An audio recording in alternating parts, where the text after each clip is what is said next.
Ok, listo.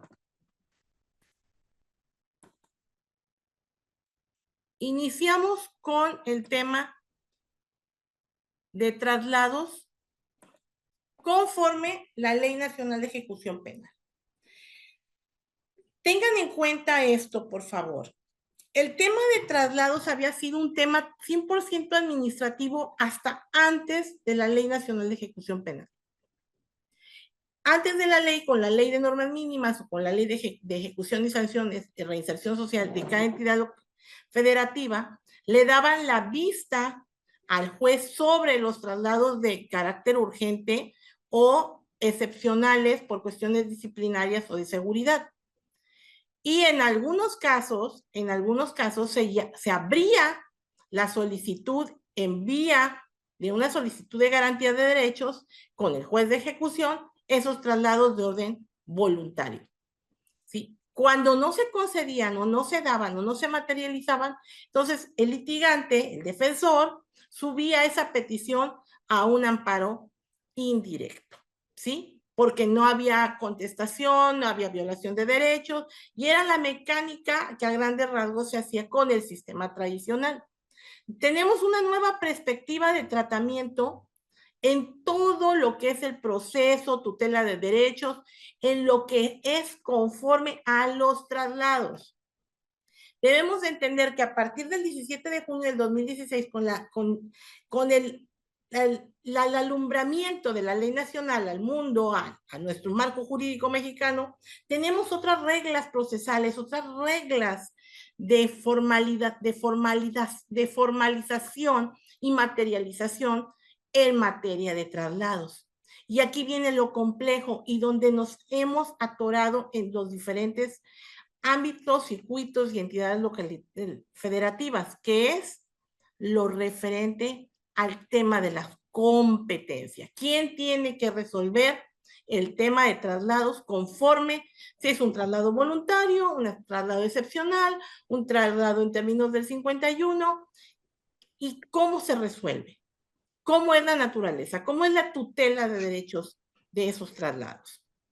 La ley nacional regula desde la naturaleza del traslado voluntario, aquel también llamado involuntario del 51, que únicamente el juez de control o el juez de ejecución o el Ministerio Público en su caso, 51 de la Ley Nacional de Ejecución Penal. Síganme todos con su ley, por favor, para que no se pierdan y sigamos la secuencia. Van a solicitar o pueden solicitar por una tutela de seguridad, de cautela, de seguridad del centro, de la persona privada de la libertad o de una circunstancia en particular. Y se resolverá en audiencia. Ahora bien, en este término del numeral 51, de este traslado en excepción, en este traslado en particular, en estos años que he tenido como defensora, les he de confesar que no he manejado ninguno. Ha habido un solo caso excepcional que nos compartió el doctor Rubén Cerón de la Ciudad de México, tramitado por un abogado particular y que no dio fruto o no dio el cauce que fue invocado, ya que no se concedió. Fuera de este hallazgo jurídico de esta solicitud en el Tribunal de la Ciudad de México, no me he encontrado con otra solicitud similar en ninguna entidad federativa. Si alguno de ustedes que está en una entidad federativa distinta a Tamaulipas, México, Veracruz, ha conocido una solicitud de traslado en términos del 51, que es un traslado involuntario a petición del Ministerio Público, o en su caso de autoridad penitenciaria, compártanlo. Yo en este momento yo no tengo ninguno que pueda compartir con ustedes como una anécdota jurídica procesal. Bueno, continúo. Vamos a entender qué es un traslado. Increíblemente, los litigantes confundimos lo que es un traslado con una orden de extradición, con unas cuestiones de movilidad. Hay que tener mucho cuidado con los conceptos. El traslado, ¿qué es el traslado? vamos a entender que el traslado, materialmente hablando, es un cambio de destino de la persona privada de la libertad, del centro de ejecución donde se encuentra, que se le va a denominar centro de origen, a otro distinto que se le llama destino o receptor. Ojo, eso es el concepto de traslado bajo la normativa o bajo la visión del derecho penitenciario. Es muy importante, aquí cómo hablo eso. Ya. Es muy importante que sepamos diferenciar que una cosa es el derecho penitenciario, que rige, estudia y tiene un objeto distinto, aunque se entrelazan con el derecho de ejecución, pero es más de carácter administrativo, técnico, de vigilancia, en su cotidianidad del día a día de un centro de ejecución de sanciones de carácter interdisciplinario. No solamente tiene que ver con lo jurídico, tiene que ver también con el área de seguridad y custodia, con el área administrativa, con el área de trabajo social, con el médico, con el psiquiatra, con el área médica. El derecho penitenciario es una rama multidisciplinaria, criminológica, psiquiátrica. Envuelve ciertos factores multidisciplinarios. Y el derecho de ejecución es un derecho que sí tiene que ver con el derecho administrativo y con el derecho penitenciario. Perdón por esa de la basura, no puedo controlar eso, discúlpenme. No pensé que pasara el camión de la basura esta hora. ¿Me escuchan? Sí, maestra. Okay. Claro que sí, maestra. Sí. Okay, sí. Bueno. El derecho de ejecución tiene esa vestimenta de ese fallo jurisdiccional que embiste el juez de ejecución. Parece adrede. Ay, Dios mío, qué vergüenza. Permítanme, deja que se muevan. ¿Siguen viendo en pantalla la diapositiva? Sí, maestra. Ok. También tenemos que entender ese traslado que se puede materializar en el mismo centro. Sí, señores, en el mismo centro de ejecución donde se encuentra la persona privada de la libertad, al ser cambiada de un módulo a otro, ahí hay un traslado. ¿Qué es lo que debe de justificar estos movimientos dentro del hábitat cotidiano en el reclusorio o en el centro de ejecuciones donde se encuentra? Los criterios de inclusión. Los criterios de inclusión son aquellos que determinan, bajo la perspectiva de interseccionalidad, elementos de sexo, edad, condiciones especiales, perspectiva de género, materno-infantiles, en donde debe de estar ubicada cada persona a razón de sus elementos que lo vuelven quien es en su personalidad. Esos criterios de inclusión tienen que visualizarse bajo una perspectiva de interseccionalidad. Ay, qué vergüenza. Perdón, ya se van. Te los prometo que no está en mis manos. El desplazamiento, hay otro tipo de traslados. Esos son los traslados. Tenemos traslados interinstitucionales de un centro a otro. Tenemos traslados internos dentro del mismo centro de ejecución, de un módulo a otro, de un dormitorio a otro, por condiciones de interseccionalidad o de inclusión por las herramientas que lo vuelven como ser humano y lo identifican como tal dentro de su personalidad. Y tenemos traslados que son de orden temporal o provisional o eventual. ¿Cuáles son? Los traslados que se justifican por cuestiones médicas, los traslados a razón de tutela o de permisos humanitarios conforme al 145, los traslados que son a razón de trasladarse a una audiencia, o sea, de tutela de derechos jurisdiccionales para efectos de proceso, y así sucesivamente. Esos traslados son para un objeto y tienen que estar justificados. Justificados, hora de salida con anticipación, verificados, con guardia y custodia, con elementos que lo resguarden. ¿Quiénes son? solidariamente responsable de esos traslados desde el director, directamente el jurídico que lo autorice y reciba o haga la diligenciación de esa autorización para ese traslado en específico, y el comandante de guardia junto con seguridad y custodia que tienen a su cargo ese resguardo. O sea que no todos los tipos de traslados requieren, no todos, no todos, no todos los traslados requieren audiencia. Ahí vamos. El único traslado que requiere audiencia es en el del término del 51. Váyanse a la ley nacional y lea el 51 y ahorita vamos para allá, para que vayamos entrando en materia. Esa primera hora va a ser puro traslado, nos vamos a cuestiones de cómputo de pena y la última hora vamos en ejercicios probatorios. Ok, para que sepan la dinámica de la clase.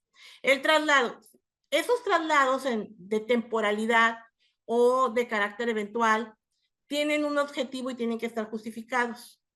Tienen también una recepción y tienen que estar debidamente registrado en una bitácora. ¿Qué bitácora? En la de seguridad y custodia, así como en el expediente único administrativo. Y ojo, cuando ya se encuentra en tutela de vigilancia especial, ya sea por una prisión preventiva justificada o una prisión preventiva oficiosa, y se le haya dado aviso al juez de ejecución, se le dará aviso al juez de ejecución o en su caso al juez de control.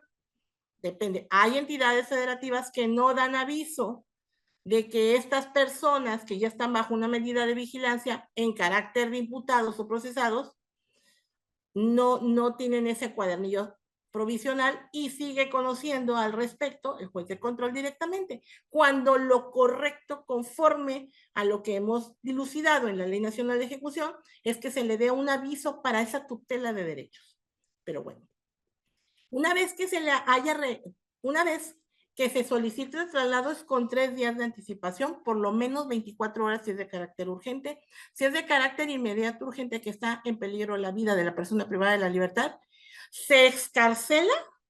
En el inter de excarcelación se le da aviso al juez de ejecución o en algunos casos ya cuando regresa. Esos en casos de emergencia, de atención médica, cuando está en peligro su vida. Es la única forma que se justifica este tipo de traslado sin previamente pedir autorización al juez de ejecución o al juez de control en su caso. Mucho ojo, no confundamos.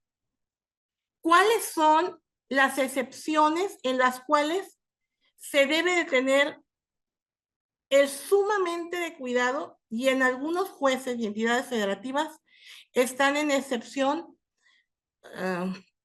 ¿cuál es la palabra adecuada?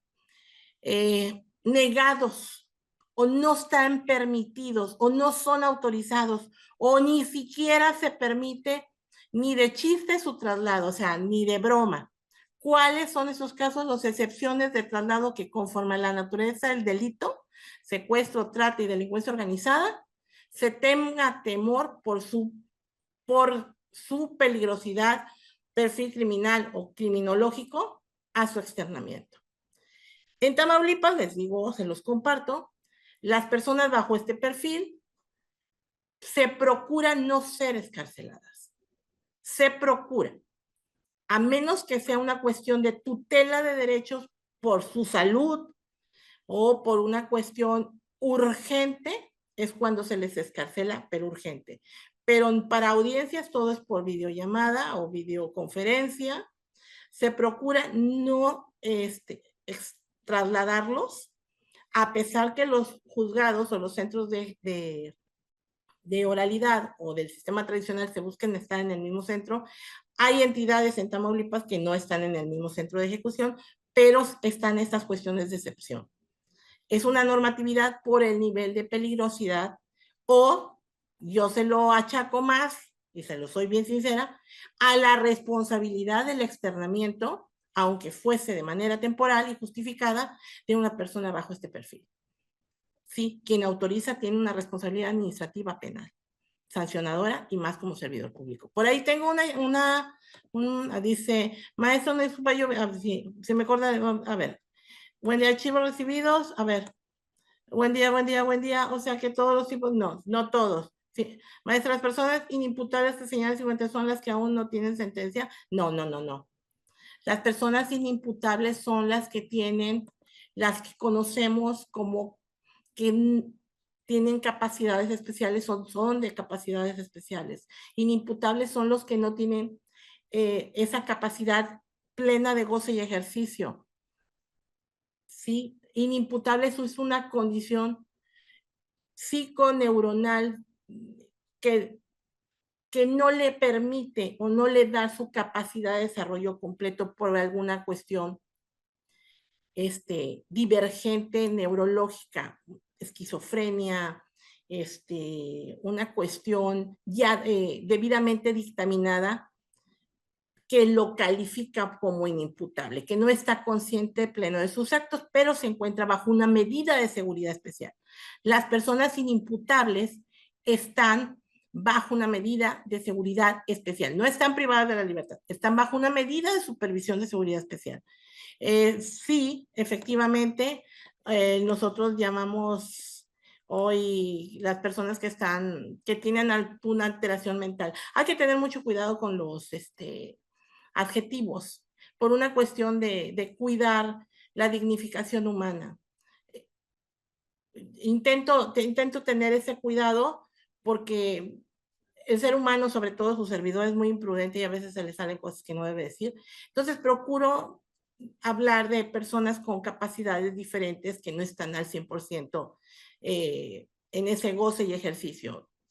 Si existe una urgencia médica que no pueda atenderse, si existe, a ver, si existe una urgencia médica que no pueda atenderse en el centro de reinserción y se trata de una persona privada de la libertad por delito de secuestro, tendrá que esperar. No, no, no, no, ahí sí. O sea, hay que preponderar. Si el encargado del área médica le comunica al director o al subdirector jurídico, o en su caso, por la urgencia, vamos a pensar que no están todos los del comité técnico, que está el director o el subdirector jurídico. Por lo regular, los que siempre están al pie del cañón son los subdirectores jurídicos o los subdirectores del área técnica. Le comunica el encargado del área médica. Tenemos un foco rojo, lo dicen por clave, cada centro tiene su clave. Lo cual es urgente, inmediato, preponderante, su externamiento. Buscan, agotan las formas de atenderlo en el centro. Si no se puede, sí se les escarcela. Sí se les escarcela y se le traslada al centro médico. Pero es muy riesgoso, muy riesgoso. ¿Por qué? Porque quien autoriza de esa manera urgente e inmediata, como no ha pasado por el filtro de seguridad del juez y es a criterio del médico y del encargado, que en ese momento está el director, el subdirector, hay una responsabilidad jurídico, penal, administrativa sobre ese servidor público. Yo lo he visto, lo he vivido. Bueno, no es que yo haya estado privada de la libertad, pero en una época de mi vida en el sistema penitenciario, hace muchos ayeres, cuando era más joven y bella, el siglo pasado para ser exacta, toda una guardia, todo el plantel de una guardia fue puesto a disposición del Ministerio Público Federal por una evasión de dos personas privadas de la libertad, dos damas. Sí.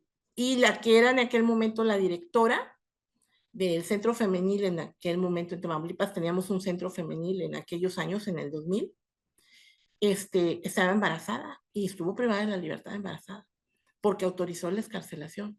Una de ellas venía por secuestro y la otra venía por delincuencia organizada con otros saberes, pero habían comido algo, supuestamente, algo que se les dio la comida del penal en el caló penitenciario se le llama rancho, aquella comida que el centro proporciona a población general.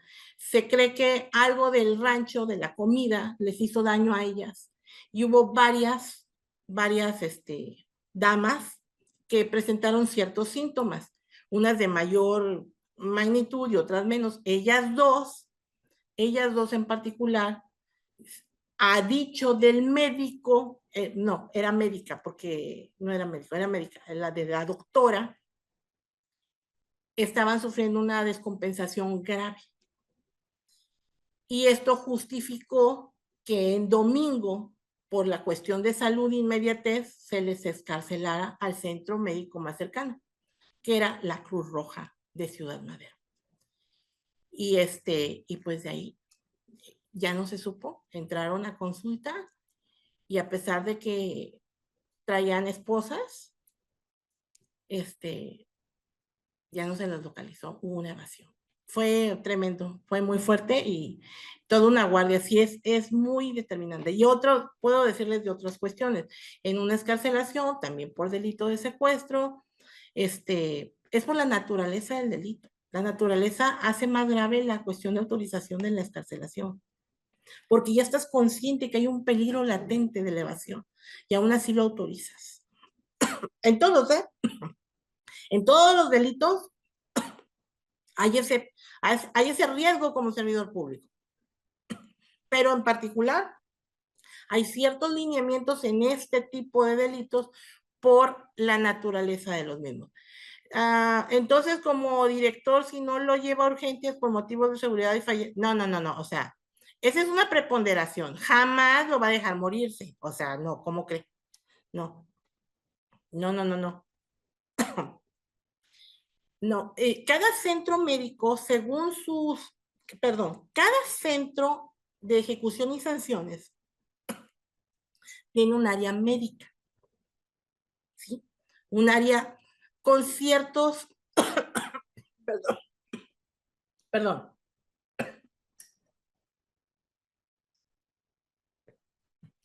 Cada centro tiene un área médica y estos centros, según su nivel de seguridad, ojo, fíjense muy bien, según su nivel de seguridad, es la implementación de su área médica.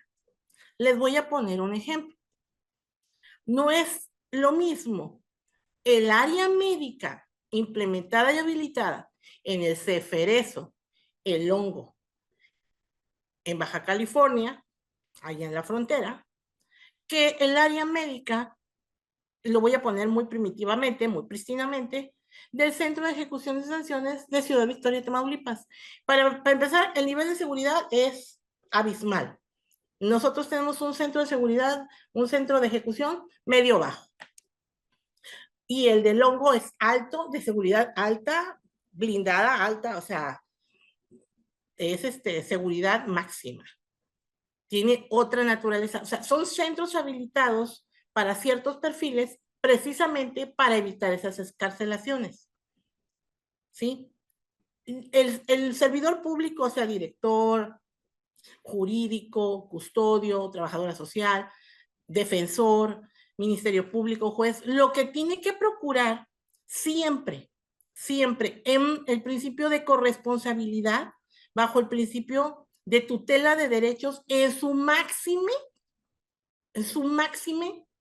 de cobijar y garantizar estos derechos, es eso, la protección de los derechos humanos y dignidad humana de las personas privadas de la libertad. Si la persona se encuentra en muy mal estado de salud, no hay forma que en el centro se le suministre la atención debida, se le tiene que escarcelar.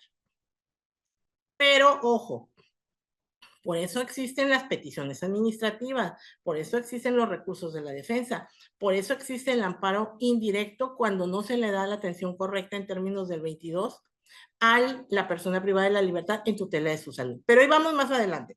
Ahí vamos, a eso va dirigido, ¿verdad? Bueno, buenos días. Sí. Dice, fallece y es responsable si los datos se evade.